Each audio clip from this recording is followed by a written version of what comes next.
L'occupant du bâtiment est parti vers 16 h et une demi-heure après, un voisin a vu d'énormes fumées et a appelé les pompiers et le bâtiment s'est embrasé.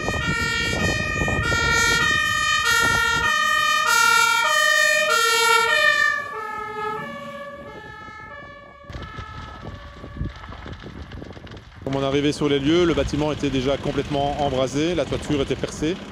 Le manque de ressources en eau aux alentours nous a demandé de mettre en place un grand nombre de va-et-vient de citernes, ce qui explique un grand nombre de véhicules. Donc on est monté sur presque une dizaine de véhicules lourds ici. Au moment de l'incendie, il y avait beaucoup de fumée, le toit était en asbeste ciment et donc le commandant des pompiers nous a demandé de prévenir la population dans la direction des vents. Là, on a demandé de fermer les fenêtres et arrêter les ventilations. On a d'abord regardé à préserver ce qui était préservable, donc le hangar mitoyen n'a subi aucun dégât.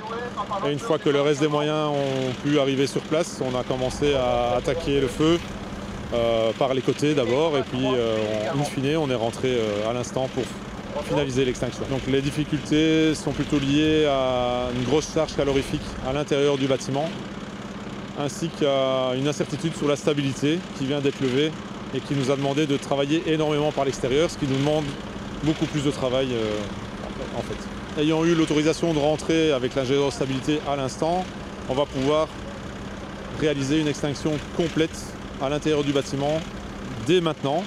Ça ne nécessitera donc pas de rester toute la nuit comme on l'avait initialement imaginé. Le bâtiment ne peut mal, ne tombera pas. On pourra réouvrir la voirie dans les prochaines heures parce qu'il n'y a plus de chute. Il y avait la crainte des pompiers que le pignon ne s'effondre sur la rue et donc apparemment il n'y aura plus de problème. Bon, pour le moment, les pompiers ont plus ou moins situé l'endroit du départ mais n'ont pas d'explication. Et le parquet voudrait envoyer un expert demain matin pour avoir une certitude, mais il y a plusieurs causes possibles et ils ne savent pas identifier.